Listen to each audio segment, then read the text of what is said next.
Muy bien, entonces ya vimos que una cosa es que el cuadro sea armónico. Todas estas características son para los síndromes de tipo periférico, lo que nos orientan a pensar es que es un tipo periférico. Entonces deben ser armónicos, completos, y vamos a hablar ahora si son asociados. Un trastorno del equilibrio, ¿a qué se puede asociar siendo periférico? Como ya dijimos hace unos minutos, periférico es el oído interno o el conducto auditivo interno. Y en el oído interno, así como en el conducto auditivo interno, ¿qué otra función encontramos? La función auditiva. Conclusión, cuando pensamos si es asociado, pensamos, este paciente que tiene trastorno del equilibrio, ¿está junto con estos trastornos con algún síntoma otológico, auditivo? ¿Tiene hipoacusia? ¿Le aparecieron concomitantemente acúfenos? ¿Tiene sensación de plenitud óptica en el mismo momento o en el mismo tiempo espacial, digamos, que pueda tener cierta lógica? Si son completos, entonces, si están, mejor dicho, si son asociados a patologías auditivas, pensamos que es periférico, ¿ok? Porque sabemos que en estos lugares, oído interno y conducto auditivo interno, están muy próximos la función auditiva y la función del equilibrio. Ahora bien, si bien todos los perros son animales, no todos los animales son perros. ¿A qué voy con esto? Todos los asociados son periféricos, pero no todos los periféricos tienen que ser asociados. Está el ejemplo de la neuronitis vestibular, está el ejemplo del vértigo paroxístico posicional benigno, que son trastornos periféricos no asociados con trastornos auditivos. Pero esto es válido. Entonces, tenemos que pensar que si tiene una asociación con la parte auditiva, va seguramente a ser periférico. Pero si no lo tiene, puede ser periférico, puede ser central. Acá una pequeña aclaración. Es verdad que también existe la posibilidad que haya un trastorno a nivel central de los núcleos del piso del cuarto ventrículo y que también tenga una lesión de los núcleos dorsal y ventral de la vía coclear. Lo que sucede que en general, para que haya una lesión que incluya estos dos grupos de núcleos, va a tener otros muchos trastornos que todo el mundo se va a dar cuenta que esto es un cuadro central y no periférico. Muy bien.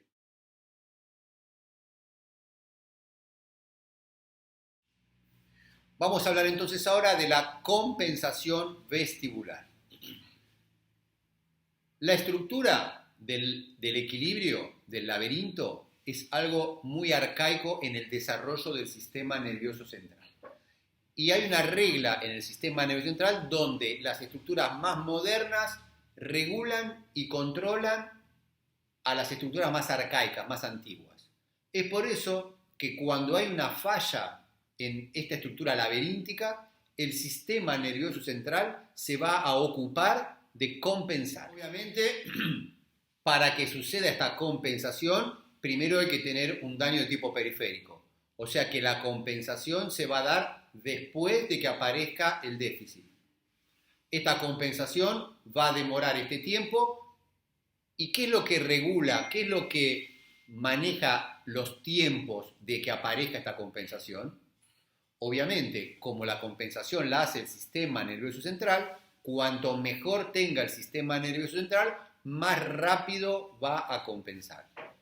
Es por eso que los chicos que tienen un sistema nervioso central muy plástico van a compensar muy rápidamente y la gente anciana va a demorar mucho más. Para un adulto joven, y no vamos a entrar a definir qué es un adulto joven porque yo ya me quedé afuera, se dice que la primera etapa de la compensación, que ya vamos a ver de qué se trata, demora 7 días y la compensación completa finaliza y se mantiene el paciente totalmente asintomático ya a los 30 días. ¿Ok? Ya explicamos cuáles son las excepciones.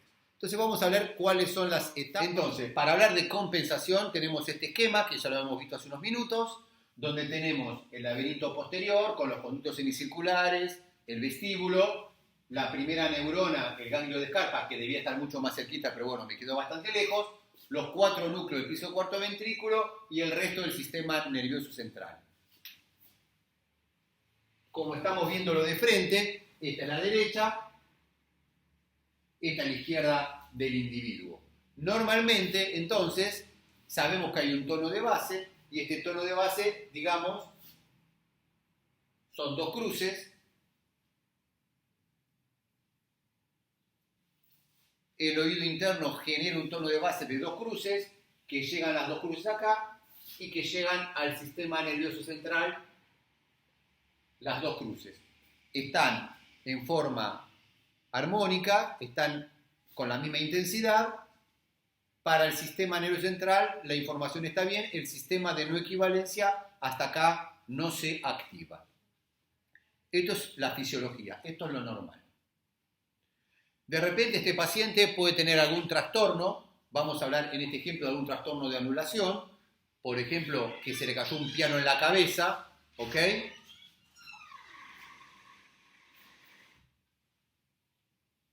Se genera una fractura del hueso temporal, el laberinto deja de funcionar, o hubo una sección quirúrgica del nervio del octavo par craneal, lo que sea, conclusión, esto desaparece. Un segundito.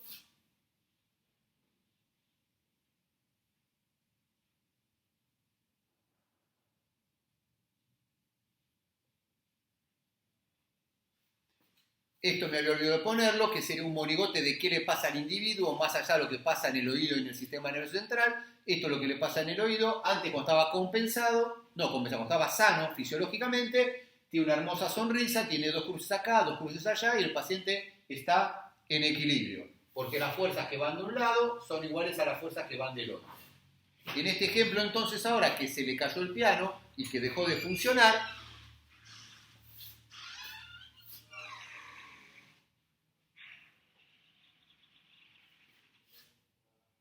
acá la flecha sería muy chiquitita o inexistente. Tenemos una gran información que viene del lado, en este caso es hiperfuncionante, este es el lado hipofuncionante. Como ustedes ven, si de mi lado derecho no viene información, las pruebas estáticas me voy a caer hacia el lado derecho, ¿ok?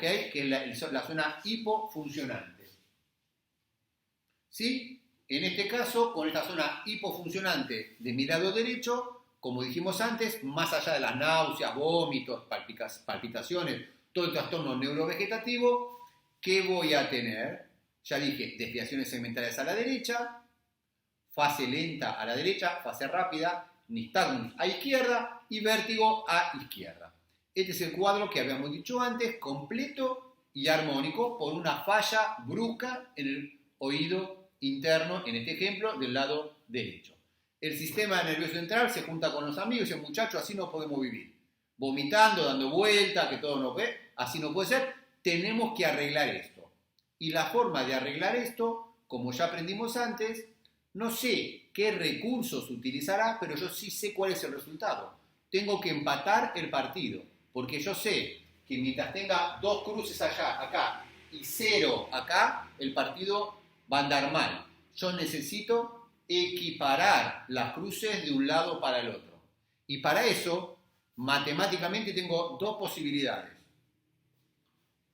O le quito al que más tiene, tipo Robin Hood, o le doy al que no tiene. Y esta es la forma que, parezca mentira, es lo que va a hacer el sistema nervioso central en distintos momentos en base a sus posibilidades. Y entonces así es como comienza una primera etapa de la compensación que se llama acomodación, donde el sistema nervioso central va a tratar de acomodar este problema sacándole al que tiene. En realidad es inhibiendo al que está funcionando bien.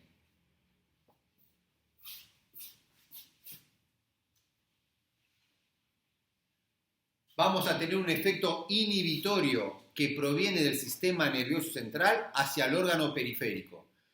Quien recuerde, quien sepa, quien haya estudiado la parte auditiva, van a recordar que existe un haz llamado el haz de Rasmussen, que es inhibitorio voluntario para inhibir lo que estamos percibiendo, la audición. Estamos en una conferencia y hay ruidos en la calle, estamos escuchando una orquesta, escuchando una banda y queremos prestar atención al bajo o a la batería y anulamos lo más que podemos el resto de los estímulos sonoros, lo que llamamos figura y fondo, fondo y figura. ¿Ok?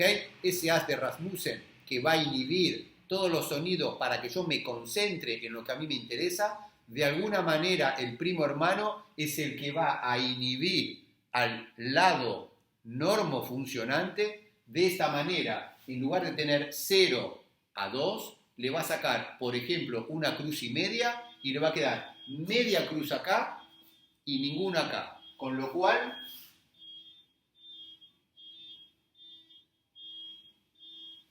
acorto bastante la flechita y la sintomatología tiende a ceder. Y es por eso que el paciente, yo he dicho que esto tardaba promedio 7 días.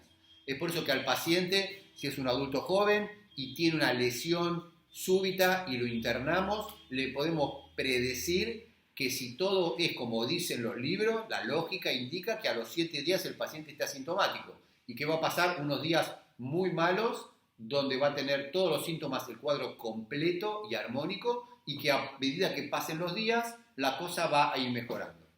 Es cierto que por más que esté mejorando, si se incorpora para ir al baño, para movilizarse, si se quiere ir de la clínica, entonces ya voy a estar estimulando al lado sano, que por más que esté frenado no está muerto, y en lugar de media cruz tendrá 2 cruces y media. No tendrá 7 como en la vida normal cuando está en la calle, pero va a recuperar o reaparecer los síntomas. Pero el paciente, mientras se quede quieto, entonces el paciente va a tener, a partir de los 6-7 días, una vida bastante... Pero como este mecanismo, cuando nosotros nos concentramos en escuchar algo y hay un ruido que nos molesta, no estamos indefinidamente así. Llega un momento que nos agotamos, nos cansamos, también el sistema nervioso central sabe que este mecanismo de inhibición del lado funcionante no es eterno. Vamos a tener que buscar otro recurso. Y es ahí donde entonces buscamos nuestra plasticidad cerebral y tratamos de enviarle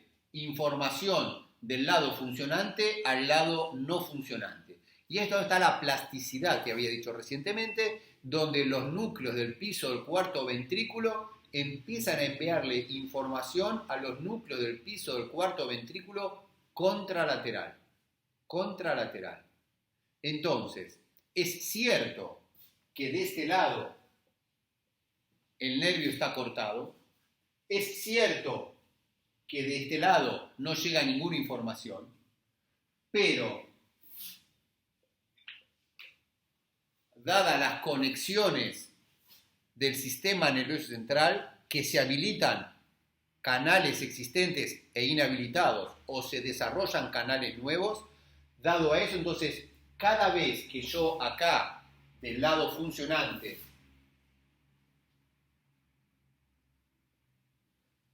por estimulación tenga, por ejemplo, 6 cruces, acá voy a seguir teniendo 0, esto va a llegar a los núcleos del piso del cuarto ventrículo, tendré 6, y esto va a pasar del otro lado y tengo 6. De esa manera el paciente está compensado. Es cierto que este lado no está funcionando, es verdad, pero a nivel central la información que llega es igual de mi hemicuerpo izquierdo y de mi hemicuerpo derecho, por lo tanto el sistema de no equivalencia se tranquiliza y desaparecen los síntomas. Y esta persona entonces, si su tiempo van a ser los 30 días que habíamos hablado anteriormente, a partir de ese momento va a estar compensado, va a tener una vida normal